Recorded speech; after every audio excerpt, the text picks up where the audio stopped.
Welcome to my YouTube channel Sharda online classes Birupur. आइए हम आप लोग को बताते हैं। आज हम वास्तविक संख्या 10th क्लास का चैप्टर नंबर 1 पढ़ाने जा रहे हैं। मुझे आशा है कि आप लोग को बहुत बेहतरीन ढंग से समझ में आएगा और आप इस वीडियो को देखिए। अगर अच्छा लगे आपको तो लाइक करिए, सब्सक्राइब करिए मेरे चैनल को। और मुझे आशा है कि आपको बहुत मजा आएगा पढ़ करके। मैथ का जो आपके अंदर जो डर बैठा हुआ है वो डर आपका दूर हो जाएगा, बिल्कुल एकदम दूर हो जाएगा। आप खाली बस ध्यान मग्न होकर के इस वीडियो को आप पूरा देखिएगा, ठीक है। तो सबसे पहला नंबर क्वेश्चन बनता है कि वास्तविक संख्या क्या है। वास्तविक संख्या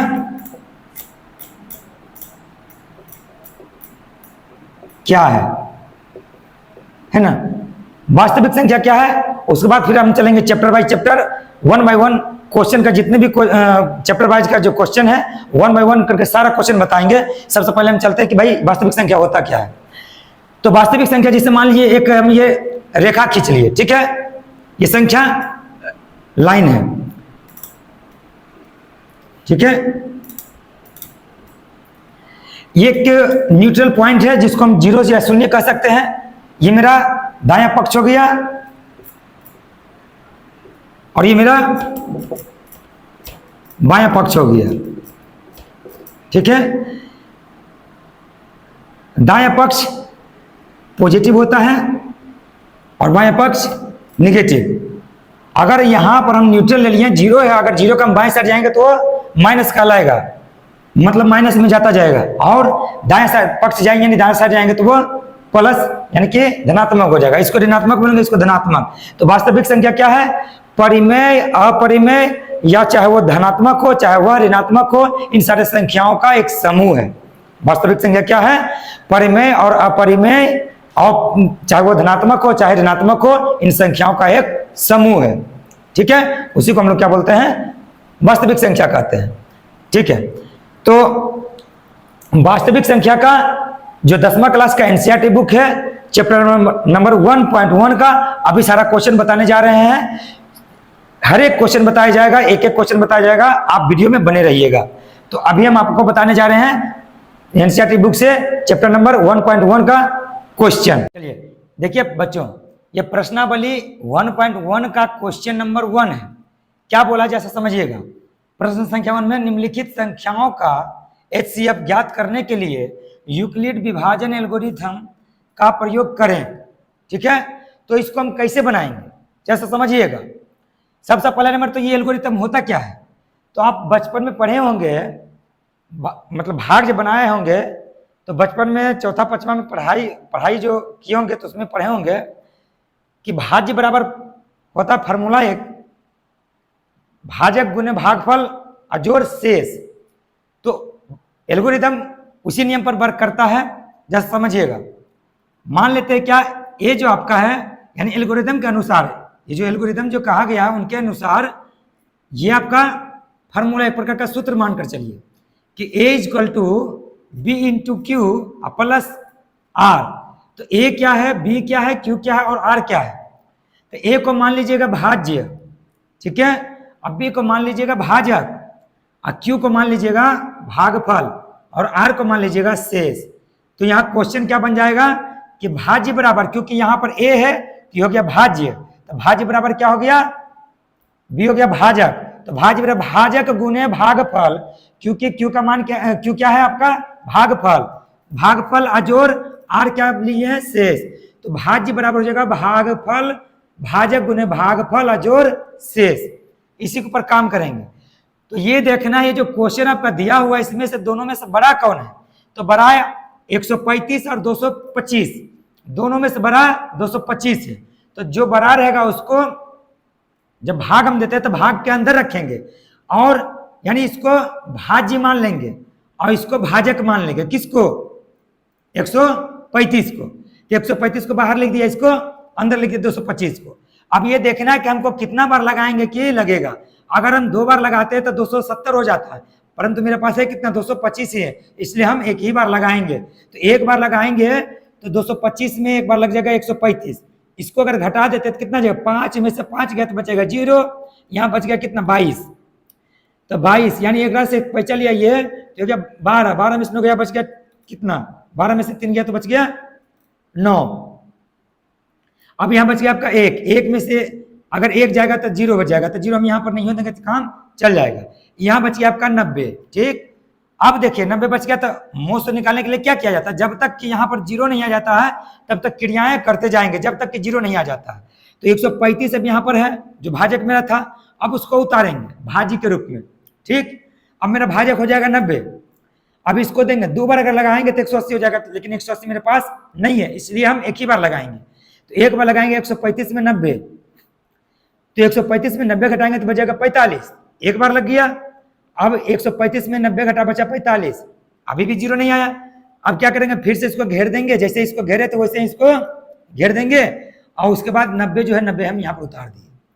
अब 45 को कितना बार पढ़ेंगे तो 90 आ जाएगा, अगर 45 को 2 बार पढ़ेंगे तो 90 आ जाएगा। ठीक है, इसलिए क्या होगा कि जब 45 को 2 बार पढ़े 90 आ गया तो 0 में 0 गया तो 0, 9 में से 9 गया तो 0। देखिए यहाँ पर मेरा 0 आ गया। जब क्रिया करने के बाद अगर 0 आ जाता है तभी मोसो हम लिखते हैं।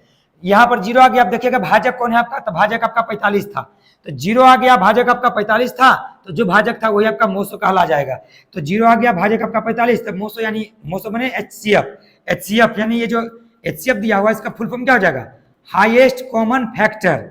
इसका इंग्लिश में क्या है, इसको बोलेंगे हाईएस्ट कॉमन फैक्टर। ठीक है, तो ये आपका मोसो हो गया 45।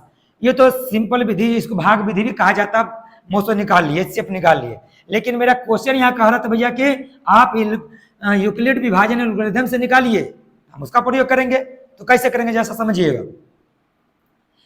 यूक्लिड विभाजन एल्गोरिथम से, ये हमने शॉर्ट फॉर्म लिखा है क्योंकि बड़ा सा हो जाएगा, क्योंकि यहाँ पर ऑलरेडी यहाँ पर लिखा हुआ है, इसलिए हमने यहाँ पर शॉर्ट में लिख दिया यूक्लिड विभाजन एल्गोरिथम से, यानी उस फॉर्मूला से हम चलेंगे।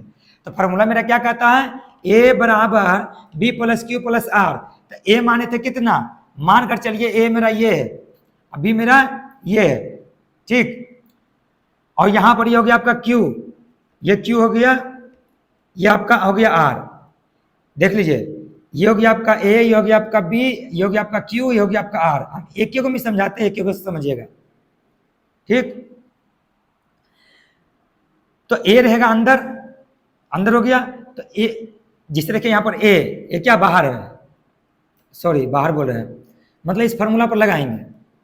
अंदर बाहर इसमें होता है, इसमें अंदर बाहर कुछ नहीं, इस फार्मूला पर लगाएंगे। ठीक है, यहाँ पर ये क्या कह रहा था कि a बराबर b into Q plus R. तो a मेरा हो गया 225, ठीक है, बराबर b मेरा कितना था 135, तो हमने b बराबर 135 दिया। हमने कितना बार में लगाया, यानी भागफल कितना बार में लगाया, एक बार में।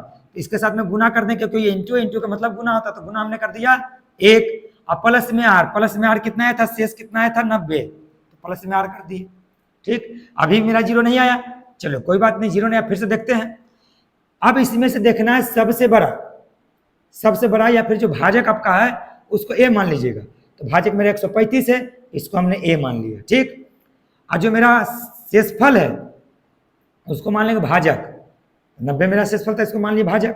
तो 90 को कितना बार गुना करेंगे, यानी कितना बार लगाएंगे, तो एक बार लगाएंगे। अगर 2 बार लगाएंगे तो हो जाएगा 180, लेकिन मेरे पास तो 180 नहीं है, मेरे पास तो सिर्फ और सिर्फ 135 है, तो एक बार लगाएंगे। चलिए हमने एक बार लगा दिया, तो 90, तो 135 में 90 घटाएंगे तो कितना आएगा, मेरा 45 बच जाएगा। तो 45 हम शेषफल में जोड़ देंगे, जैसे कि मेरा 45 बच गया था, तो शेषफल में जोड़ दिए।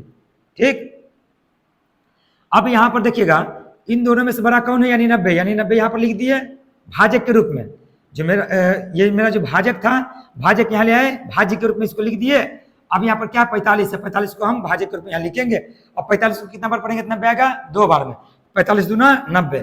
जब 90 हो गया तो 90 में से 90 घटाएंगे तो कितना बचाएगा, 0, इसलिए हमने यहाँ पर प्लस में 0 दे दिया, कुछ बचा नहीं। अब मेरा आ गया यहाँ पर 0। जब 0 आ गया तो पहले ही बताया कि भाजक देखना है, ये आपका ए हो गया, ये आपका बी हो गया, ये आपका क्यू हो गया, ये आपका आर हो गया। जब आर आपका यानी शेषफल आपका 0 आ जाए तो आपका बी का मान जो रहेगा वही आपका क्या कहलाएगा, HCF कहलाएगा। तो बी का मान क्या है, भाजक क्या है 45, तो ये आपका क्या हो गया, HCF हो गया, यानी मोस हो गया। यही आपका आंसर हो गया। ठीक है, मुझे आशा है कि आप लोग को अच्छे ढंग से समझ में आया होगा। अगर आपको लग रहा है कि मतलब नहीं समझ में आया, ऐसे तो ऐसा एक भी चीज इसमें नहीं छोड़ेगी जो जिससे कि आपको समझ में ना आए, 100% समझ में आया होगा। अब जस्ट लाइक इसी के जैसा दो गो क्वेश्चन इसमें दिया हुआ है, क्वेश्चन नंबर 2 और क्वेश्चन नंबर 3 आप लोग को दे देंगे, आपको बनाकर दिखाना है। कमेंट बॉक्स में आप हो सके तो उसका आंसर आप डालिएगा, हम चेक करेंगे कि आपका बना हुआ सही है कि गलत है। ठीक है, क्वेश्चन नंबर 2 देखिए यहाँ पर 196 और 38,220। क्वेश्चन नंबर 3 दिया 867 और 255। आपको बता दिया कि जो बड़ा रहेगा उसको मतलब अंदर रखिएगा और जो छोटा रहेगा उसको बाहर रखिएगा। इसमें से देखिए बड़ा ये है तो इसको अंदर रखिएगा और ये आपका छोटा है तो छोटा को बाहर रखिएगा। तो ये दो क्वेश्चन आपको दिया जा रहा है, ये दोनों आप बना करके कमेंट बॉक्स में लिखिएगा, हम उसका आंसर बता देंगे, या खुद भी आप चेक कर सकते हैं। एनसीईआरटी बुक में तो दिया हुआ ही रहेगा इसका आंसर, आप देख सकते हैं कि आपसे सही बना है कि नहीं बना है। ठीक है, ये दोनों आपको बना करके कमेंट बॉक्स में कमेंट करना है। ओके।